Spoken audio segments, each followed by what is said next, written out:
నేను చెప్పే Maharashtra diamond place అనే ఈ ఎండిపి కథ అబద్ధం అయ్యుండొచ్చు మిత్రమా. అబద్ధమని నాకు తెలుసు మిత్రమా. కానీ ఒక్కసారి ఈ ఎండిపిలో ఉన్న నీతిని చూడు మిత్రమా. నీకు జీవితంలో ఎలా బతకాలో, ఎదుటి వారితో ఎలా ఉండాలో తెలుస్తుంది మిత్రమా.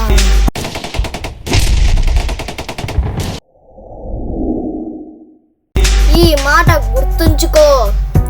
నీ తెలివిని, నీ ఆలోచనని, నీ జ్ఞానాన్ని